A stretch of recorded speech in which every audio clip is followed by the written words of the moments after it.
नमस्कार. मी प्राध्यापक doctor Dhoble DB, सहयोगी प्राध्यापक राज्यशास्त्र विभाग, श्री छत्रपती शिवाजी महाविद्यालय उमरगा. मित्रो, BA फर्स्ट इयरचा जो महाराष्ट्र शासनाने राजकारण नावाचा पेपर आपण अभ्यासणार आहोत, त्या अभ्यासक्रमाविषयीची चर्चा या अगोदरच्या व्हिडिओमध्ये आपण केलेली आहे. या प्रथम वर्षासाठी महाराष्ट्र शासनाने राजकारण या विषयाचा अभ्यास करत असताना एकंदरीत ज्या राज्यामध्ये आपण राहतो त्या महाराष्ट्र राज्याच्या राजकीय व्यवस्थेची ओळख व्हावी, या राज्याच्या राजकारणाची ओळख व्हावी, या दृष्टिकोनातून महाराष्ट्र शासनाने राजकारण नावाच्या पेपरचा अभ्यास हा या वर्षामध्ये तुम्हाला करावायचा आहे. या पहिल्या सत्रासाठी महाराष्ट्र शासनाने राजकारणामध्ये कोणत्या स्वरूपाचा अभ्यासक्रम असेल त्या अभ्यासक्रमाबद्दलची चर्चा या अगोदरच्या व्हिडिओमध्ये आपण केलेली आहे. ती चर्चा करत असताना एकंदरीत या अभ्यासक्रमाचा हेतू असा आहे की ज्या महाराष्ट्रामध्ये आपण राहतो त्या महाराष्ट्र राज्याच्या निर्मितीचा इतिहास काय आहे, या महाराष्ट्र राज्याची निर्मिती कशी झाली आणि त्याचबरोबर या महाराष्ट्रामध्ये जी काही शासन संस्था आहे त्या शासन संस्थेचं स्वरूप, त्या शासन संस्थेची कार्य आणि त्यानंतर या राज्यामधल्या संपूर्ण प्रशासकीय व्यवस्थेबद्दलची चर्चा ही या महाराष्ट्र शासनाने राजकारणामध्ये करायची आहे. आणि त्याचबरोबर या महाराष्ट्राच्या जडणघडणीमध्ये ज्या काही संस्था किंवा ज्या काही सहकार चळवळी, ज्या काही वेगळ्या चळवळींचा सहभाग राहिलेला आहे तर त्या वेगळ्या चळवळींबद्दलची चर्चा देखील या पहिल्या सत्रामध्ये महाराष्ट्र शासनाने राजकारण नावाच्या या पेपरमध्ये आपल्याला करावायची आहे. त्या दृष्टिकोनातून जेव्हा आपण विचार करतो तेव्हा पहिलं प्रकरण तुमच्या अभ्यासक्रमामध्ये असलेलं असं आहे की संयुक्त महाराष्ट्राची चळवळ या नावाचं पहिलं प्रकरण हे महाराष्ट्र शासनाने राजकारण नावाच्या या दुसऱ्या पेपरमध्ये आहे. मग संयुक्त महाराष्ट्राची चळवळ या प्रकरणाला सुरुवात करत असताना आपल्याला असं दिसून येईल बघा की ही चळवळ काय आहे आणि ही चळवळ कशासाठी आहे या नावामधून देखील आपल्याला लक्षात येईल की ही संयुक्त महाराष्ट्रासाठी लढली गेलेली चळवळ आहे. मग संयुक्त महाराष्ट्रासाठी चळवळ लढली गेली याचा थोडक्यामध्ये अर्थ असा आहे की जो आज महाराष्ट्र आपल्याला दिसतो किंवा ज्या महाराष्ट्राची निर्मिती आज झालेली आहे तो महाराष्ट्र 1 मे 1960 रोजी निर्माण झाला. त्या 1 मे 1960 रोजी निर्माण झालेल्या महाराष्ट्राचं चित्र हे आजचा जो महाराष्ट्र आहे तो तशा स्वरूपाचा असलेला आपल्याला दिसून येतं. आणि मग हा महाराष्ट्र निर्माण होण्यासाठी जी चळवळ लढावी लागली, जी चळवळ करावी लागली, त्या चळवळीला आपण संयुक्त महाराष्ट्र चळवळ या नावानं ओळखतो. म्हणजे महाराष्ट्र निर्माण होण्यासाठी एक चळवळ करावी लागली आणि चळवळीमध्ये अनेकांना आंदोलनं करावी लागली किंवा अनेकांच्या हुतात्म्यामधून किंवा बलिदानामधून इथं एक महाराष्ट्र निर्माण झाला. अशा स्वरूपाचा एक इतिहास या संयुक्त महाराष्ट्राचा असला आपल्याला दिसून येतो. दुसरी गोष्ट अशी की संयुक्त महाराष्ट्र कशासाठी म्हणायचं त्याचं कारण असं आहे की सगळ्या मराठी भाषिक लोकांना एकत्र करायचं आणि सगळ्या मराठी भाषिक लोकांना एकत्र करून त्या राज्याची राजधानी मुंबई या शहराला निर्माण करायचं. म्हणजे मुंबईसह महाराष्ट्र, मराठी भाषिकांचा महाराष्ट्र, या अर्थानं संयुक्त महाराष्ट्र असंच त्याला संबोधलं गेलं. आणि या संयुक्त महाराष्ट्रासाठी इथल्या मराठी भाषिक लोकांना एक दीर्घकाळापर्यंतचा लढा हा द्यावा लागलेला आहे. आता मग हा लढा बघत असताना किंवा हे चळवळीचा एकंदरीत या संपूर्ण चळवळीमध्ये आलेल्या सगळ्या ज्या काही गोष्टी त्या सगळ्या गोष्टींचा घडामोडींचा अभ्यास आपल्याला या प्रकरणामध्ये करायचा आहे. परंतु तो करण्याच्या अगोदर म्हणजे महाराष्ट्र शासनाने राजकारण नावाचा जो काही पेपर आहे हे करत या पेपरचा अभ्यास करत असताना सुरुवातीलाच महाराष्ट्र कसा निर्माण झाला याविषयीचा इतिहास हा या पहिल्या प्रकरणामध्ये आपल्याला अभ्यासायचा आहे. आणि म्हणून हे अभ्यासत असताना एक गोष्ट आपल्याला अगोदर अभ्यासावी लागते किंवा एक विचारात घ्यावी लागते. ती गोष्ट म्हणजे अशी की भारतीय संविधानाचा जर आपण विचार केला तर भारतीय संविधानाचा विचार केल्यानंतर या भारतीय संविधानामध्ये भारतासाठी संघराज्य व्यवस्थेचा स्वीकार केलेला आहे. संघराज्यामध्ये केंद्र सरकार असतं, अनेक घटक राज्य असतात आणि त्या घटक राज्यांवर नियंत्रण ठेवण्याचं काम संघराज्य करतं. म्हणजे संपूर्ण देशासाठी एक केंद्र सरकार असेल आणि त्यानंतर त्याच्या खाली काही घटक राज्य असतील त्या आणि या दोन्हींचं मिळून एक संघराज्य निर्माण झालेलं असतं. अशा पद्धतीनं संघराज्य व्यवस्था ही भारतामध्ये आपण स्वीकारलेली आहे. भारतीय संविधानानुसार मग जिथं संघराज्य असतं त्या संघराज्यामध्ये केंद्र सरकार आणि इतर काही घटक राज्य असतात. परंतु संघराज्य निर्मितीच्या वेगळ्या पद्धती ह्या अगोदरच्या काही वर्गांमध्ये तुम्ही अभ्यासलेल्या आहेत. परंतु भारतीय संघराज्य हे वेगळ्या पद्धतीने निर्माण झालं कारण भारतीय संघराज्य हे जे निर्माण झालेलं आहे हे संघराज्य किंवा या संघराज्यामध्ये आलेली जी काही घटक राज्य आहेत ही घटक राज्य कुठूनही बाहेरून इथं आलेली नाहीत, तर इथल्याच भूप्रदेशातील काही प्रांतांचं विभाजन करून वेगवेगळ्या स्वरूपाची घटक राज्य आपण निर्माण केलेली आहेत. आणि ते घटक राज्य निर्माण करण्याचा अधिकार हा भारतीय संविधानानुसार केंद्र सरकारला दिला आहे. म्हणजे भारताच्या संसदेमध्ये कायदा करावा लागेल आणि कायदा करून नवीन प्रांतांची किंवा नवीन घटक राज्यांची निर्मिती करावी लागेल अशा स्वरूपाची तरतूद ही भारतीय संविधानामध्ये आलेली आहे. म्हणजे भारतामध्ये घटक राज्य निर्मितीचा अधिकार हा केंद्र सरकारला आहे. याचा अर्थ भारतीय संघराज्यामध्ये केंद्र सरकारच्याकडून घटक राज्य निर्माण केली जातात। याचा अर्थ भारतात घटक राज्यांना अधिकारांच्या बाबतीमध्ये स्वायत्तता नाही किंवा अधिकारांच्या बाबतीमध्ये केंद्र सरकार हे सक्षम आहे, श्रेष्ठ आहे किंवा केंद्राकर्षी पद्धतीचा संघराज्य हे आपण भारतामध्ये निर्माण केलं आणि राज्य ही दुय्यम पातळीवरची आहेत। केंद्र सरकारच्या आदेशांचं पालन करणं हे घटक राज्यांना आवश्यक आहे किंवा बंधनकारक आहे। याचं अशा स्वरूपाचं संघराज्य का निर्माण केलं? कारण हे अशा स्वरूपाचं संघराज्य हे संघराज्यवादाच्या सिद्धांतापेक्षा देखील वेगळी भूमिका घेणारं संघराज्य आहे आणि त्यामुळे भारतीय संघराज्याचा विचार करताना अनेक जण असं म्हणतात की भारतामध्ये जे संघराज्य व्यवस्था स्वीकारली ही संघराज्य व्यवस्था जगातल्या कोणत्याही संघराज्याबरोबर साम्य राखत नाही आणि त्याचबरोबर संघराज्यवादाच्या सिद्धांताबरोबर देखील या संघराज्याचा कुठलाही ताळमेळ बसत नाही। आणि एक वेगळ्या प्रकारचं संघराज्य आपण भारतात निर्माण केलं की ज्या संघराज्यामध्ये घटक राज्यांना कमी अधिकार आणि केंद्र सरकारचं वर्चस्व राहील अशा प्रकारची व्यवस्था निर्माण केली। आणि ही अशी व्यवस्था का निर्माण केली त्याचं एक थोडक्यात कारण आपल्याला असं सांगता येईल की भारतामध्ये भारतीय लोकांनी विभाजनाचा अनुभव घेतलेला होता, फुटीरतावादाचा अनुभव घेतलेला होता आणि त्यामुळं स्वातंत्र्योत्तर भारत जो आपण निर्माण करणार आहोत तो भारत एकसंध राहावा, राष्ट्रीय एकात्मता या देशामध्ये टिकून राहावी आणि या देशामध्ये जर काही फुटीरतावादी चळवळी पुढे आल्या कालांतरानं तर त्या चळवळी तिथंच थांबवता याव्यात या दृष्टिकोनातून केंद्राकर्षी पद्धतीचं संघराज्य आपण भारतामध्ये निर्माण केलं आणि त्याचमुळं आपण बघतो की आजतागायत भारतीय संघराज्य हे टिकून असलेलं आपल्याला दिसून येतं। म्हणजे प्रसंगी केंद्र सरकार राज्याच्या राजकारणामध्ये देखील हस्तक्षेप करू शकेल, राज्याच्या कायदा सुव्यवस्थेमध्ये हस्तक्षेप करू शकेल आणि देशाचा अखंडत्व टिकवेल अशा स्वरूपाची जबाबदारी आपण केंद्र सरकारवर सोडलेली आहे। थोडक्यात एक भाग फक्त इथं महत्वाचा असा आहे तो म्हणजे केंद्र सरकारला घटक राज्य निर्माण करण्याचा अधिकार आपण दिलेला आहे। मग आपण संयुक्त महाराष्ट्राकडे जर वळालो आपण किंवा महाराष्ट्र राज्याच्या निर्मितीच्या इतिहासाकडे जर आपण वळलो तर आपल्याला असं दिसेल की भारताला स्वातंत्र्य 1947 ला मिळालं। जे भारताचं संविधान निर्माण करण्याचं काम सुरू होतं ते संविधान निर्माण झाल्यानंतर 1950 पासून म्हणजे 26 जानेवारी 1950 पासून भारतीय संविधानाची अंमलबजावणी सुरू झाली आणि याच संविधानामध्ये घटक राज्य निर्मितीचा अधिकार हा केंद्र सरकारला दिलेला आहे। मग इथं प्रश्न असा निर्माण होतो की आपण अगोदर उल्लेख केला की आजचा जो महाराष्ट्र आहे हा महाराष्ट्र 1 मे 1960 ला निर्माण झाला। मग 1950 पासून किंवा 1947 पासून ते 1960 पर्यंत हा महाराष्ट्र अस्तित्वात का येऊ शकला नाही? कारण राज्य निर्मितीचा अधिकार जर समजा केंद्र सरकारला असेल, संसद कायदा करून जर राज्य निर्माण करू शकत असेल तर मग महाराष्ट्र राज्याची निर्मिती देखील केंद्र सरकारनं करायला हवी होती, परंतु ते करण्यासाठी आपल्याला 1 मे 1960 पर्यंत वाट बघावी लागली। या मधल्या काळामध्ये केंद्र सरकारकडे आपण मराठी भाषिक राज्याच्या मागणीचा जो काही रेटा ठेवलेला होता किंवा जी आंदोलनं आपण या मागणीसाठी केलेली होती त्या आंदोलनालाच आपण संयुक्त महाराष्ट्राची चळवळ किंवा संयुक्त महाराष्ट्राचं आंदोलन या नावाने देखील ओळखतो। म्हणजे भारतामध्ये केंद्र सरकारला घटक राज्य निर्माण करण्याचा अधिकार आहे, परंतु महाराष्ट्र नावाचं राज्य केंद्र सरकारने 1960 पर्यंत निर्माण केलेलं नव्हतं। जेव्हा 1947 ला देशाला स्वातंत्र्य मिळालं, 1950 ला राज्यघटनेची अंमलबजावणी सुरू झाली आणि त्यानंतर जेव्हा नवीन सरकार संविधानानुसार इथं अस्तित्वात आलं केंद्रामध्ये त्यावेळेस त्या सरकार समोरचा एक सगळ्यात महत्त्वाचा प्रश्न असा होता की आता आपण जे काही संघराज्य व्यवस्था स्वीकारली आहे या संघराज्य व्यवस्थेमध्ये जी संघराज्य व्यवस्था स्वीकारली या संघराज्य व्यवस्थेमध्ये घटक राज्यांची निर्मिती आपण कशी करावी? कारण आपल्याकडे नव्यानं काही बाहेरून येऊन घटक राज्य सामील होणारे नव्हते, आपल्याला आपल्याच प्रांतांची विभागणी करून एक वेगवेगळ्या घटक राज्यांची निर्मिती करायची होती। परंतु सगळ्यात महत्त्वाचा प्रश्न असा होता की ही प्रांतांची पुनर्रचना करून घटक राज्य कशी निर्माण करायची असा सगळ्यात महत्त्वाचा प्रश्न हा इथल्या नव्या सरकारसमोर असलेला आपल्याला दिसून येतो। आणि म्हणून पुढे कोणत्या आधारावर राज्य निर्माण करावीत हे असा जेव्हा प्रश्न निर्माण झाला तेव्हा पुढे भाषा हा आधार मानला गेला आणि भाषेच्या आधारावर राज्य निर्माण केली पाहिजे, भाषेवर प्रांत रचना केली पाहिजे आणि त्यानुसार मग 1956 ला नवीन राज्यात भाषेवर प्रांत रचना स्वीकारली आणि त्यानंतर नवीन भाषेच्या आधारावर नवीन राज्य इथं निर्माण केली जाऊ लागलेली होती। परंतु हे असं असताना देखील जर आपण बघितलं तर मग भाषा जर आधार मानला गेलेला असेल तर मग भाषेच्या आधारावर सगळ्या मराठी भाषिक लोकांना एकत्र करून महाराष्ट्र नावाचं एक वेगळं राज्य निर्माण केलं पाहिजे किंवा ते करणं गरजेचं होतं, परंतु महाराष्ट्र निर्माण करणं हे केंद्र सरकारला शक्य झालेलं नव्हतं। म्हणजे भाषावर प्रांत रचना हे धोरण मान्य करण्यात आलेलं असलं तरी देखील भाषेच्या आधारावर महाराष्ट्र निर्माण होऊ शकला नाही किंवा महाराष्ट्र निर्माण करता आला नाही। त्यासाठी मराठी भाषिक लोकांना स्वतंत्र अशा स्वरूपाची महाराष्ट्र नावाच्या राज्याची निर्मिती करण्याकरिता एक चळवळ उभी करावी लागली आणि या चळवळीमध्ये जवळपास 106 हुतात्म्यांना आपलं बलिदान द्यावं लागलं। या बलिदानानंतर शेवटी 1 मे 1960 ला महाराष्ट्र इथे निर्माण झालेला आपल्याला दिसून येतो। आणि म्हणून या प्रस्तुत प्रकरणामध्ये आपल्याला याच चळवळीबद्दलची माहिती आपल्याला बघायची आहे। ही जी काही चळवळ लढली गेली या चळवळीबद्दलची माहिती बघायची आहे आणि या चळवळीमध्ये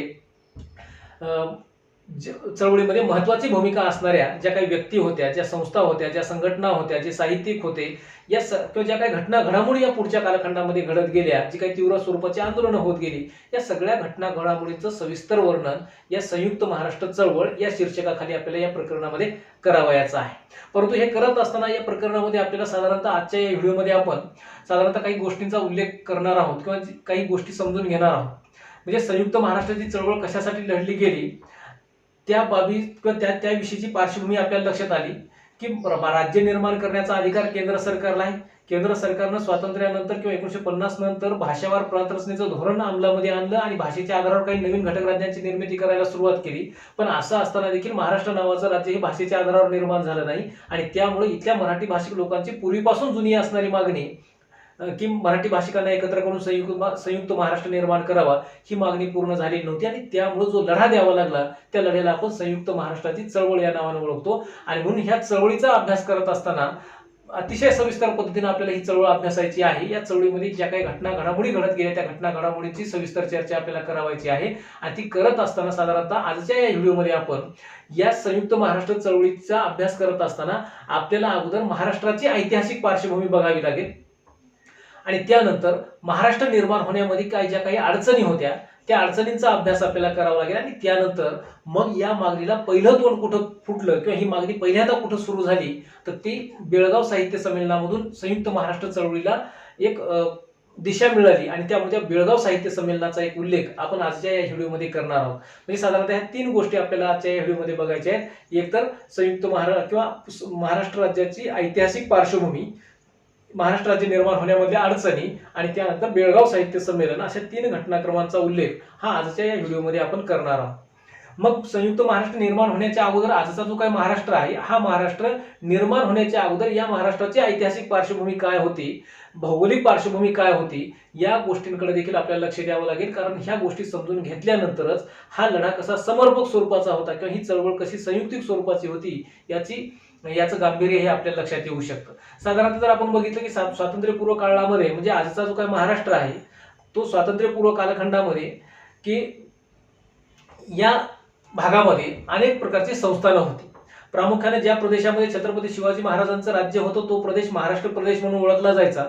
परंतु याशिवाय अनेक संस्थानं देखील आजच्या या महाराष्ट्रामध्ये स्वातंत्र्यपूर्व कालखंडामध्ये होती की जसा त्याचा उल्लेख आपल्याला करता येईल. कोल्हापूर, सांगली, सातारा, मिरज, जत, फलटण, इचलकरंजी, सावंतवाडी, आंध, भोर अशा स्वरूपाची जी काही संस्थानं होती अशी अनेक संस्थानं या आजच्या या महाराष्ट्रामध्ये स्वातंत्र्यपूर्व कालखंडामध्ये होती. परंतु जेव्हा स्वातंत्र्य देशाला मिळालं, स्वातंत्र्य मिळाल्यानंतर या सगळ्या संस्थानिकांचे अधिकार किंवा सगळ्या संस्थानांचं विलिनीकरण भारतामध्ये झालं आणि भारत किंवा त्यांचे अधिकार देखील या संस्थानिकांचे अधिकार देखील केंद्र सरकारनं काढून घेतले आणि त्यानंतर मग पुढे आपण भाषावार प्रांतरचना स्वीकारली. मात्र महाराष्ट्राशिवाय इतर सर्व प्रांतांमध्ये ही भाषावार प्रांतरचना लागू करण्यात आली. परंतु महाराष्ट्राच्या निर्मितीचा प्रश्न हा मात्र सुरुवातीपासूनच गुंतागुंतीचा बनत गेलेला होता. म्हणजे आणि मग हा गुंतागुंतीचा का बनत गेला म्हणजे अशा स्वरूपाची महाराष्ट्राची ऐतिहासिक आणि भौगोलिक पार्श्वभूमी होती की इथं अनेक संस्थानं होती. या संस्थानांचं स्वातंत्र्यानंतर विलिनीकरण झालं, त्या संस्थानिकांचे अधिकार काढून घेतले गेले आणि त्यामुळे हा संपूर्णपणे भारताचा भूप्रदेश बनला. आणि त्यानंतर जेव्हा भाषावार प्रांतरचना स्वीकारली त्यावेळेस मात्र भाषेच्या आधारावर इतर राज्य निर्माण केली गेली, परंतु महाराष्ट्र नावाचं वेगळं राज्य इथं निर्माण केलं गेलेलं नव्हतं. त्याचं कारण काय होतं म्हणजे महाराष्ट्र राज्य निर्माण करण्यामध्ये काही अडचणी होत्या का, त्या अडचणींचा देखील आपल्याला आढावा घ्यावा लागतो. म्हणजे अनेक अडचणी होत्या. केंद्र सरकारनं भाषावार प्रांतरचना स्वीकारलेली असताना देखील इथं महाराष्ट्र निर्माण होऊ शकला नाही. त्याचं कारण असं की केंद्र सरकारला हा प्रश्न जिकिरीचा वाटत होता किंवा अडचणीचा वाटत होता. आणि मग अडचणी काय होत्या तर त्या अडचणींमधली पहिली गोष्ट आपल्याला अशी सांगता येईल की त्या अडचणीच्या अगोदर आपल्याला एक उल्लेख असा करावा लागेल की इथं स्वातंत्र्यपूर्व कालखंडामध्ये ब्रिटिशांनी काही प्रांतरचना केलेली होती. म्हणजे आपण सुरुवातीला ऐतिहासिक पार्श्वभूमी बघताना बघितलं की अनेक संस्थानिक भारतात होते किंवा संस्थानं भारतामध्ये होती आणि आजच्या या महाराष्ट्रामध्ये देखील कोल्हापूर, सांगली, सातारा, जत यासारखी, इचलकरंजी यासारखी जी काही संस्थानं होती. परंतु याशिवाय देखील ब्रिटिशांनीही काही प्रांतरचना इथे निर्माण केलेली होती. ती प्रांतरचना ब्रिटिशांच्या सोयीसाठी निर्माण केलेली होती. ब्रिटिशांनी प्रशासकीय सोयीसाच्या दृष्टिकोनातून ही प्रांतरचना केलेली नव्हती, तर त्यांच्या राज्यकारभाराच्या दृष्टिकोनातून, त्यांच्या दळणवळण साधनांच्या दृष्टिकोनातून आणि त्यांचा इंग्लंडशी होणारा जो काही व्यवहार आहे त्या व्यवहाराच्या दृष्टिकोनातून उपयुक्त असणारी प्रांतरचना केलेली होती. म्हणजे ब्रिटिशांच्या काळामध्ये केलेली प्रांतरचना ही भारतीय लोकांच्या उपयोगाची नव्हती. म्हणजे बंगालचा प्रांत असेल, मुंबई प्रांत असेल, असे अनेक प्रांत इथं असलेले आपल्याला दिसून येतात. आणि त्यामुळं ब्रिटिशांनी केलेली जी काही प्रांत रचना होती त्या प्रांतांमध्ये जे मुंबई प्रांत होता आणि त्या मुंबई प्रांतामध्ये साधारणतः 5 भाषा बोलणारे लोक राहत होते. म्हणजे आता इथूनच पुढे आपल्याला भारत सरकारला महाराष्ट्र नावाचं राज्य निर्माण करण्यामध्ये काय अडचणी होत्या त्या अडचणींचा उल्लेख आपल्याला करता येईल. एक पहिली अडचण अशी होती की जो मुंबई प्रांत होता त्या मुंबई प्रांतामध्ये 5 भाषा बोलणारे लोक राहत होते. जर समजा महाराष्ट्र राज्य निर्माण करायचं ठरवलं केंद्र सरकारनं, तर अशा वेळेस भाषेच्या आधारावर इतर 4 भाषिकांचं काय करायचं असा प्रश्न केंद्र सरकारसमोर होता. कारण ऑलरेडी जो ब्रिटिशांच्या काळामध्ये मुंबई प्रांत होता त्या मुंबई प्रांतामध्ये 5 भाषा बोलणारे लोक राहत होते. एक गुजराती भाषा बोलणारे लोक राहत होते. गुजराती भाषा बोलणारे भडोच, पंचमहाल, साबरकांठा हे 3 जिल्हे गुजराती भाषिक मोठ्या प्रमाणामध्ये मुंबई प्रांतामध्ये होते. कानडी भाषा बोलणारे गुलबर्गा आणि विजापूर नावाचे जिल्हे हे म्हणजे आजचे गुलबर्गा आणि विजापूर हे कानडी भाषिक जिल्हे त्यावेळेस मुंबई प्रांतामध्ये होते. रायलसीमा नावाचा तेलुगू भाषिक जिल्हा हा देखील मुंबई प्रांतामध्ये होता. चंद्रपूर, नागपूर, भंडारा किंवा त्या आजचा जो विदर्भ आहे त्या भागातले जे काही हिंदी भाषिक होते ते हिंदी भाषिक देखील मुंबई प्रांतामध्ये होते. आणि त्यानंतर मराठी भाषा बोलणारे पुणे, सातारा, नगर, नाशिक, कोल्हापूर, सांगली अशा स्वरूपाची काही जिल्हे हे मराठी भाषिक जिल्हे देखील मुंबई प्रांतामध्ये होते. आणि त्यामुळे याचा अर्थ असा आहे की मुंबई प्रांताला जर महाराष्ट्र निर्माण करायचं ठरवलं तर इतर 5-4 भाषा बोलणाऱ्या लोकांचं काय करायचं असा प्रश्न केंद्र सरकारसमोर निर्माण होत होता. आणि त्यामुळे संयुक्त महाराष्ट्र निर्मितीमधली ही सगळ्यात महत्त्वाची पहिली अडचण होती. दुसरी गोष्ट अशी होती की मराठी भाषिक सगळे मग मुंबई प्रांतातच होते का, तर तसंही नाही. मुंबई प्रांतामध्ये मराठी भाषिक काही जिल्हे होते, परंतु दुसरी एक अडचण अशी होती की मराठी भाषिक जिल्हे इतरही प्रांतामध्ये होते. मग कोणकोणत्या प्रांतात, तर दुसरी अडचण अशी की हैदराबाद प्रांतामध्ये देखील काही मराठी भाषिक जिल्हे होते. कारण हैदराबाद प्रांतामध्ये आजच्या मराठवाड्यामधली पूर्वीची 5 जिल्हे हे हैदराबाद प्रांतामध्ये होती. म्हणजे या प्रांतामध्ये म्हणजे हैदराबाद प्रांतामध्ये एकूण 16 जिल्हे होते.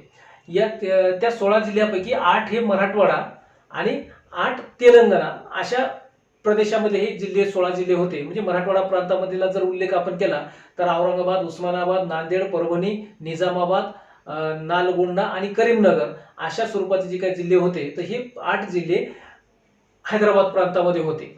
पण त्यापैकी म्हणजे निजामाबाद, नलगोंडा आणि करीमनगर हे तेलुगू भाषिक जिल्हे होते. तर त्या तेलुगू भाषिक जिल्ह्याचा आपल्याला म्हणजे संयुक्त महाराष्ट्र चळवळीशी संबंध असणार नाही. परंतु या म्हणजे आजचे जे काही 8 मराठवाड्यामधले 8 जिल्हे आहेत आणि पूर्वी जे काही 5 जिल्हे होते ते 5 जिल्हे संयुक्त हैदराबाद प्रांतामध्ये असलेले आपल्याला दिसून येतात. म्हणजे याचा अर्थ सगळे मराठी भाषिक देखील एकाच प्रांतामध्ये नव्हते. काही मुंबई प्रांतामध्ये होते, काही हैदराबाद प्रांतामध्ये होते. आणि तिसरी गोष्ट जर किंवा तिसरी अडचण जर बघितली तर याशिवाय एक आणखी भाग असा आपल्याला सांगता येईल की जे मध्य प्रांत म्हणून ज्याचा उल्लेख आपण करतो त्या मध्य प्रांतामध्ये म्हणजे आजचा जो विदर्भ आहे ते मध्य प्रांतामध्ये होते. आणि त्यामुळं या सगळ्या गोष्टी अडचणीच्या ठरत होत्या. आणि याशिवाय तिसरी महत्त्वाची अडचण अशी होती ती म्हणजे मुंबईचा प्रश्न होता, मुंबई शहराचा प्रश्न होता. कारण संयुक्त महाराष्ट्राची मागणी करणाऱ्या चळवळीतल्या लोकांची मागणी अशी होती की महाराष्ट्र तर मराठी भाषिक लोकांचा निर्माण झाला पाहिजे, परंतु हा महाराष्ट्र मुंबईसह महाराष्ट्र निर्माण झाला पाहिजे. कारण महाराष्ट्राची राजधानी मुंबई असलीच पाहिजे. मुंबई सोडायला मराठी भाषिक लोक तयार नव्हते. परंतु केंद्र सरकार समोरची अडचण अशी होती की मुंबईमध्ये 5 भाषा बोलणारे लोक राहतात. याशिवाय गुजराती भाषिक लोकांची संख्या ही मोठ्या प्रमाणामध्ये मुंबई या शहरामध्ये होती. आणि त्यामुळं मुंबई शहरावर गुजराती भाषिक आणि मराठी भाषिक असे दोन्ही भाषिक लोक आपला हक्क सांगू लागले होते. याशिवाय गुजराती भाषिक लोकांनी देखील आपले एक आंदोलन सुरू केलं की मुंबई ही आम्हाला मिळाली पाहिजे. या दृष्टिकोनातून मग गुजराती भाषिकांना मुंबई द्यायची की मराठी भाषिकांना मुंबई द्यायची, या मुंबई शहराचं काय करायचं अशा स्वरूपाचा प्रश्न देखील केंद्र सरकारला अडचणीचा वाटत होता. आणि त्यामुळं म्हणजे ह्या काही महत्त्वाच्या गोष्टींमुळं केंद्र सरकारनं भाषावार प्रांतरचना स्वीकारलेली असताना देखील इथं मराठी भाषिक लोकांचं एक वेगळं राज्य निर्माण करण्यासाठी विलंब झालेला आपल्याला दिसून येतो. हा जो विलंब झाला या दरम्यानच्या काळामध्ये इथल्या लोकांनी मात्र एक चळवळ उभी केली आणि केंद्र सरकारवर दबाव निर्माण करण्याचा प्रयत्न केला की तुम्ही इथं मुंबईसह महाराष्ट्र निर्माण केला पाहिजे. आणि त्यामुळे मग आपल्याला इथून पुढे संयुक्त महाराष्ट्र चळवळीचा अभ्यास करत असताना ही ऐतिहासिक सगळी पार्श्वभूमी लक्षात आल्यानंतर मग आपल्याला संयुक्त महाराष्ट्राची चळवळ आणि या चळवळीचं उगम किंवा या संयुक्त महाराष्ट्राची जी मागणी पुढे आली किंवा या मागणीला कृतीमध्ये उतरवण्यासाठी ज्या काही घटना घडामोडी घडत गेल्या किंवा त्याला या चळवळीला एक व्यासपीठ मिळत गेलं, त्याचं मूळ जेव्हा आपण शोधतो तेव्हा ते मूळ आपल्याला बेळगाव साहित्य संमेलनामध्ये सापडतं. परंतु त्या अगोदर जर आपण विचार केला तर इंग्रजी राजवटीमध्ये मराठी भाषिकांचं विभाजन हे वेगवेगळ्या भागामध्ये झालेलं होतं. हे आपण यापूर्वी देखील बघितलेलं आहे. म्हणजे मुंबई प्रांत बघितला, मुंबई प्रांतामध्ये म्हणजे आजचा पश्चिम महाराष्ट्र आणि खानदेश हा मुंबई प्रांतामध्ये होता. आजचा विदर्भ हा मध्य प्रांतामध्ये होता. विदर्भातले सगळे जिल्हे मध्य प्रांतामध्ये होते. आणि याशिवाय आजचा जो मराठवाडा आहे, या मराठवाड्यातले म्हणजे आजचे 8 जिल्हे आणि पूर्वी 5 जिल्हे होते. म्हणजे औरंगाबाद, उस्मानाबाद, बीड, नांदेड, परभणी असे जे काही 5 जिल्हे होते, तर हे 5 जिल्हे पूर्वी हैदराबाद प्रांतामध्ये होते. त्याच 5 जिल्ह्याचं विभाजन करून आज आपण 8 जिल्हे मराठवाड्यामध्ये निर्माण केलेले आहेत. तर हा हैदराबाद संस्थानामध्ये मराठी भाषिक जिल्हे होते. म्हणजे याचा अर्थ मराठी भाषिक लोकांचं वास्तव्य ही एकाच कोण्याही प्रांतामध्ये नव्हतं. 3 प्रांतामध्ये मराठी भाषिकांचं विभाजन झालेलं होतं. मुंबई प्रांत, मध्य प्रांत आणि हैदराबाद प्रांत अशा 3 भागामध्ये मराठी भाषिकांचं विभाजन झालेलं होतं. आणि त्याशिवाय दक्षिण महाराष्ट्रामध्ये 16 स्वतंत्र संस्थानं होती, ती इंग्रजांची मांडलिक होती. त्यामुळे ती भारतामध्ये पुढे आलेली होती. अशा परिस्थितीमध्ये साधारणतः 20व्या शतकाच्या प्रारंभापासूनच काही विचारवंतांनी मात्र अशी एक भूमिका मांडायला सुरुवात केली की ब्रिटिशांनी जी काही प्रांतरचना केलेली होती त्या प्रांतरचनेमध्ये मराठी भाषिक काही इकडे आहेत, काही हैदराबाद प्रांतात आहेत किंवा काही मुंबई प्रांतामध्ये आहेत. आणि त्यामुळं ही प्रांतरचना लोकांच्या अजिबात प्रशासकीय दृष्टिकोनातून सोयीची नाही आणि त्यामुळे इथं मराठी भाषिक लोकांचं एकत्रीकरण झालं पाहिजे अशा स्वरूपाची एक आपल्या साहित्यामधून मांडणी करायला सुरुवात ही पुढे आलेली आपल्याला दिसून येते. आणि म्हणून काही लेखकांनी मराठी भाषिक राज्याची मागणी आपल्या लिखाणामधून किंवा साहित्यामधून करायला सुरुवात केली होती. आणि त्यामध्ये आपल्याला दिसेल की साहित्य सम्राट न.ची. केळकर, दत्ता तुळजापूरकर, प्रबोधनकार ठाकरे, शंकर शेंडे, विनोबा भावे, धनंजय गाडगीळ, पंजाबराव देशमुख हे जे काही मराठी भाषिक राज्यासाठी आग्रह करणारे लोक होते, म्हणजे साहित्यिक होते, त्या साहित्यिकांमध्ये या लोकांचं नाव आपल्याला अग्रगण्य म्हणजे प्रथमतः आपल्याला घ्यावं लागेल की या लोकांनी महाराष्ट्र राज्याच्या मागणीचा प्रश्न आपल्या साहित्यामधून वेळोवेळी तेवत ठेवलेला आपल्याला दिसून येतो. आणि याच सुमारासामध्ये म्हणजे याच दरम्यानच्या कालखंडामध्ये विनोबा भावे यांनी एक आपला लेख लिहिला. त्या लेखाचं नाव होतं महाराष्ट्र धर्म नावाचा. आणि त्या महाराष्ट्र धर्म नावाच्या लेखामध्ये त्यांनी संयुक्त महाराष्ट्राची वैचारिक पायाभरणी आपल्या त्या लेखामध्ये केली होती. त्या लेखामधून संयुक्त महाराष्ट्र निर्माण होणं कशासाठी गरजेचं आहे, त्या सगळ्या गोष्टींची माहिती किंवा तो कसा संयुक्त महाराष्ट्र असावा त्या संदर्भातली संपूर्ण चर्चा ही त्यांनी आपल्या त्या महाराष्ट्र धर्म नावाच्या लेखामध्ये केली होती. म्हणजे याचा अर्थ असा आहे की विनोबा भावे यांच्या महाराष्ट्र धर्म नावाच्या लेखामध्ये आपल्याला संयुक्त महाराष्ट्राच्या चळवळीचं किंवा महाराष्ट्र राज्याच्या निर्मितीचं मूळ हे तिथून पुढे आलेलं आपल्याला दिसून येतं. आणि मग तिथून पुढे साहित्यामधून संयुक्त महाराष्ट्राच्या निर्मितीला समर्थन देणाऱ्या काही गोष्टी ह्या पुढे येत गेलेल्या आपल्याला दिसून येतात.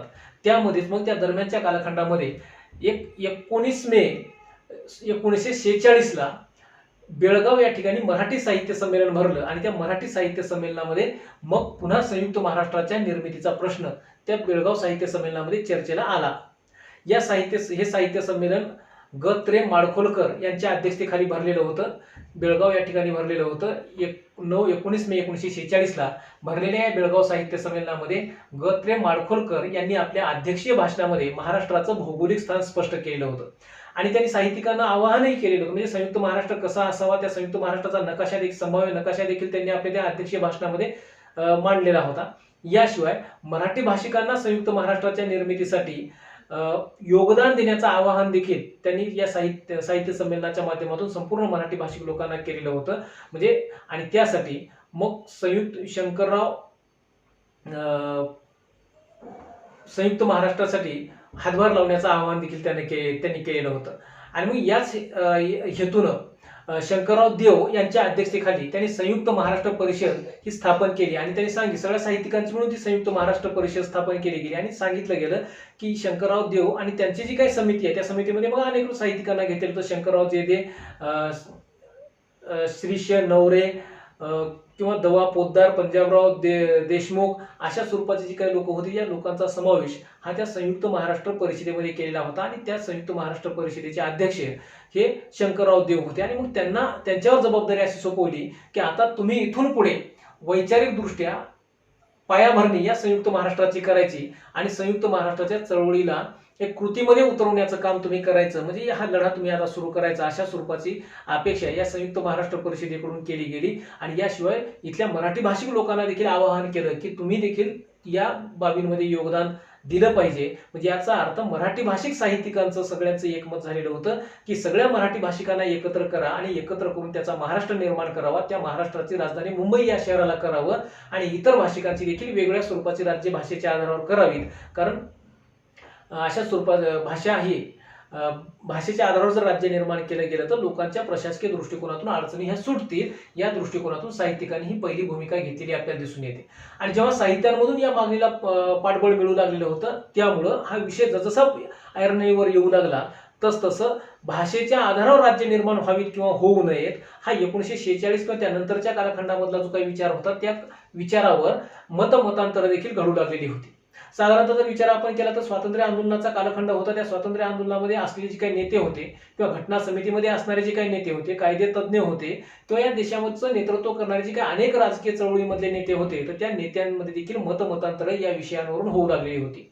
कारण देशभरामध्ये वेगवेगळ्या प्रांतांच्या मागण्या आता पुढे येऊ लागलेल्या होत्या आणि मग प्रांत रचना कशी असावी पुढे भारत सरकारनं भाषा हा आधार निवडला. परंतु त्या अगोदर मात्र ज्या काही चळवळी पुढे येऊ लागलेल्या होत्या त्या चळवळी प्रांतांच्या निर्मितीसाठी ज्या चळवळी पुढे येऊ लागलेल्या होत्या त्यातून मग कशाच्या आधारावर राज्य निर्माण करावीत आणि त्यामध्ये मराठी भाषिकांनी जी काही मागणी केली की भाषेच्या आधारावर राज्य निर्माण करावं मराठी भाषिकांचं, यावरून मग राष्ट्रीय चळवळीमधल्या नेत्यांमध्ये देखील मतमतांतर घडू लागलेली होती.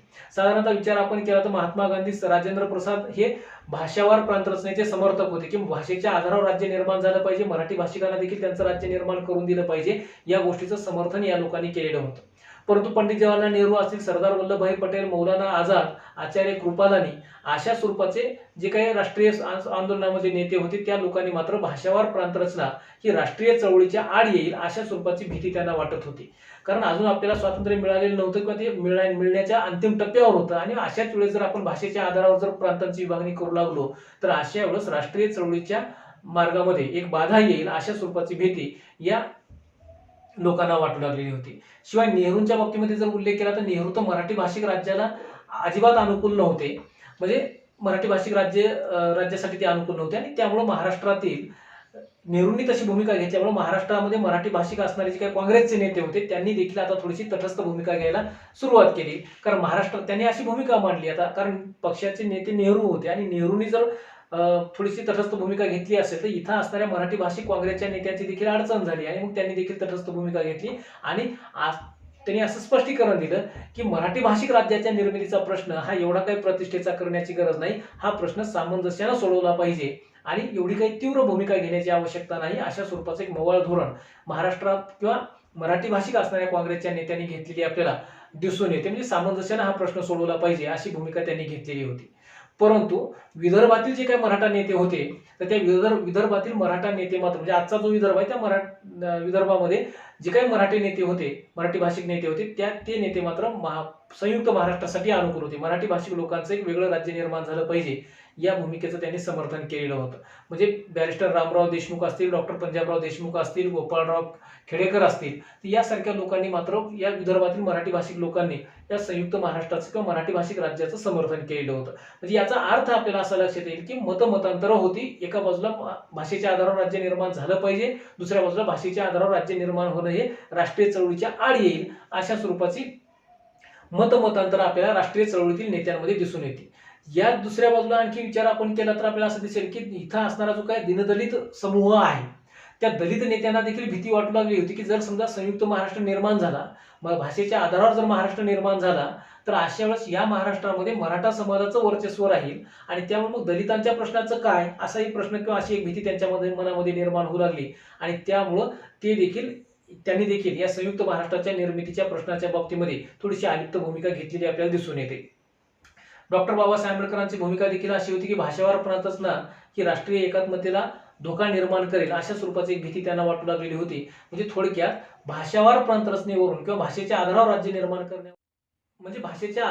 निर्माण करण्यावरून ही मतमतांतर असलेली आपल्याला दिसून येतात आणि त्यामुळे या मतमतांतराच्या आधारावरच